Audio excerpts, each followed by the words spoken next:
We're talking about Erling Haaland. I've got to get used to saying that.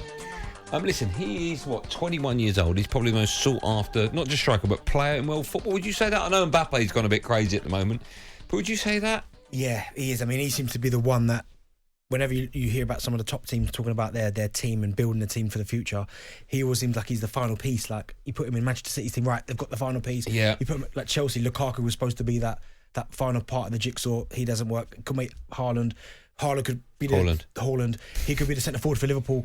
Honestly, he could go anywhere he wants to go. Do you think he could be the difference? For argument's sake, let's just say Manchester United. If they got him, a team that at the moment are struggling to topple Man City and Liverpool, do you think he could make the difference between a United team that finished top four and possibly winning the title or not? No, because you still need more. I thought your holding midfield players say you got Haaland and Rice. Now you're thinking, okay, there's an opportunity there. Okay. But it's still not Haaland because he still scores an awful lot of goals. He is untested in the Premier League. You have to say that to me. Explain. I know what you mean, but tell me why that a player takes time to settle. What is it? Is it family life? Is it private life outside the game? Is it the speed of the Premier League? Why do people sometimes take so long to get used to it? I mean, the Bundesliga is probably the league that's most similar to the Premier League, but it's not. But it's just almost at the pace of the game, the ferocity, the opposition. It's tough. The games are so different. You look at some of the teams at the bottom, the teams at the top.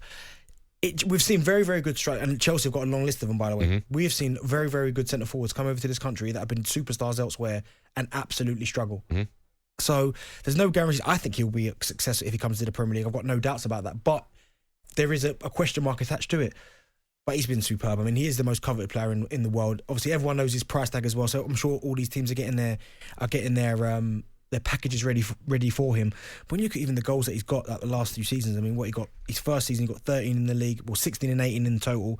This next season he got 41 goals in 41 games, and this season already he's got 23 goals in 20 games in all competitions. I mean, he's an absolute fire. That's nuts, isn't it? Absolute fire. So whoever gets him, he's going to get him for around about £64 million, right? Yeah, there or thereabouts.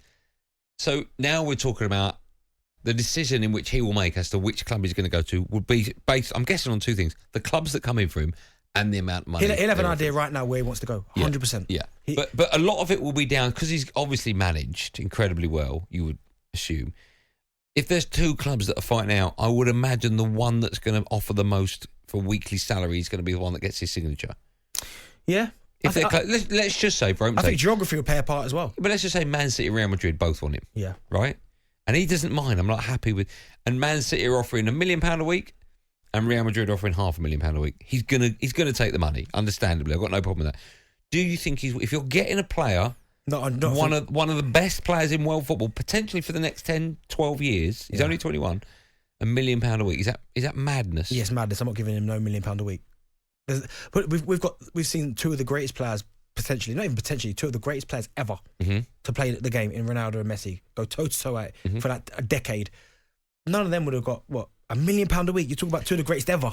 I know, but their pomp. But if you were buying Messi or Ronaldo in their pomp, you would have... Haaland's not Ronaldo or Messi. No, I know, but he's not Ronaldo or Messi. If there was a release clause for Messi in his pomp when he was 20, let's say he was 23, I know that's not his pomp, but he was still phenomenal then, right? If there was a release clause of 60 million for Messi, I guarantee you would be on £1 million a week. Would you think Mbappe's going to get £1 million a week at Real Madrid? Because he's a free. Possibly. Maybe. No. See, £500,000? £500,000, yeah. He's not getting £1 million a week, even though he's going on a free to Real Madrid. Yeah. But listen, even if he gets 600, 500, that is crazy, incredible money for Haaland. Do you think so? But compared to, we were talking earlier on the meeting about, it was NFL players. There's one that's on £80 million a year? Yeah, Dak Prescott. Right. He's not even worth it. He's not even worth it. Okay. There'll be Cowboy fans giving me a stick now, but they don't care. They're in our division. I've no idea what you just said. But £80 million for a player, right, a year. So it's not that crazy to get arguably the most exciting talent for the next 10 years, at least, on £1 million a week. Is it less? It's not happening. Not £1 million a week. Oh, I think it will happen soon. Well, maybe soon, but this deal's not happening. He's not getting £1 million a week wherever he goes. Okay. Let's take calls in it, shall we? 0371 722 334. Who do you think needs him the most? Which player? Which club? Needs him the most? Yeah. Well, obviously, you needs him the most. You'd say probably United need him the most. Yeah. But where do I think he end up? I've got a sneaky suspicion he's going to end up at Real Madrid.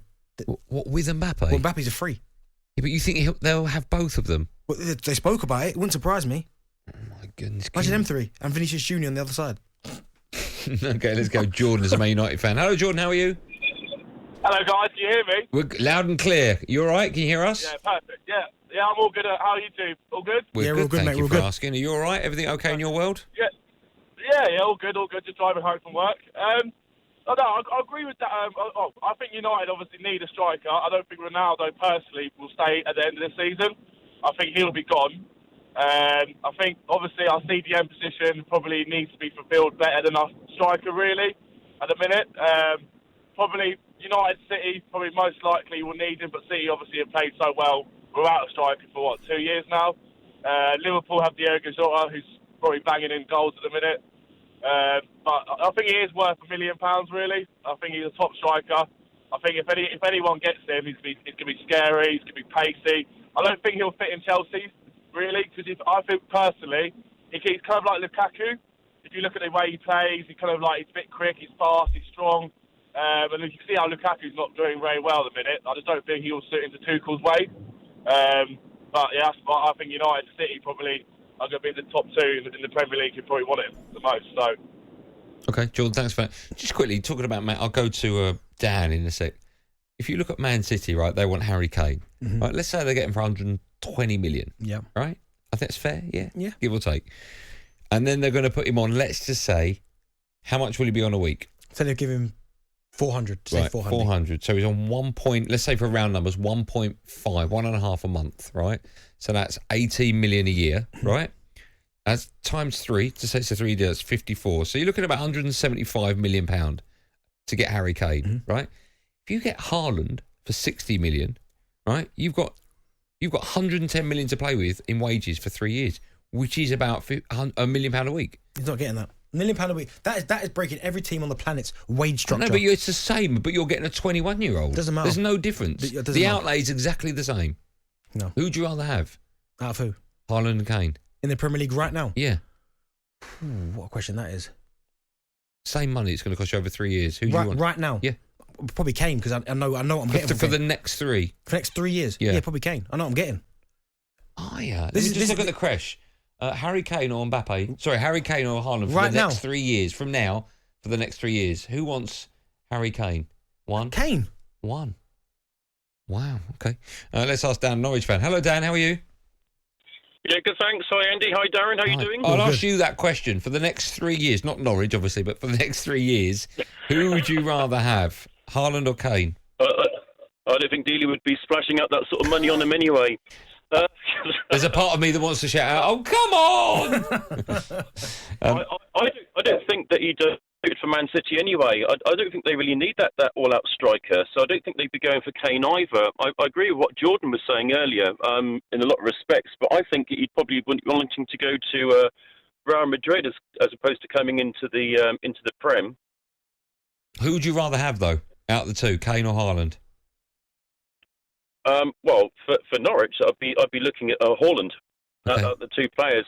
The reason is because he's so much younger. He's got the pace, and I think if you're a team who are looking for an all-out striker, like teams like Man United or maybe even Liverpool, if they lose Salah, then I think he'd be the suitable replacement. I agree with what Darren was saying with Kane, because you do know what you're going to get, and I should imagine Kane will stay in the Premier League because he wants Shearer's record. But whether he leaves Tottenham, because he might have his eyes perhaps set on Greavy's record as well. So it's a difficult one, but he is young. Haaland is young. He's going to cost a lot of money at 64 million, £1 million a week rather. But the initial outlay is a bargain compared to Kane. Yeah. Are you going to stay up this season? Oh, wow, he laughed like that. The heart says yes. Does the head say yes as well? It should do. It should do. I've been supporting Norwich for over 40 years, so I really do hope they do so. But we need a goal scorer. Ironically, Pukki's all on his own with Ida being injured as well. Sargent he showed signs of improvement, but you can't leave all the pressure on Pukki to score all the goals. No. You need to get goals from elsewhere on the screen on the team, and obviously with Krul being injured as well. Angus is a great keeper. He did very well with us a few seasons ago before he went to I think it was Celtic. But he just seems to be off the boil a little bit compared to Krul. So let's just see what happens. I really do hope, obviously, that they stay up. But as long as Ipswich don't get promoted, I'm happy. Okay, that's upset Darren Bent. Do you know what you said that? And I get it. If you're building for the future, Haaland, I get it. But if you look at Kane, No, I'm just talking about the next 3 years because that's the only fair way of doing it. I get Kane's had a bit of a down year in terms of Premier League goals. He only got 7. But even before that, he got 21, 25, 29, 30, 17, 18 and 23. I know what I'm getting. It says I know this year's a down year. Yeah. But for right now, I'm taking Kane. Okay.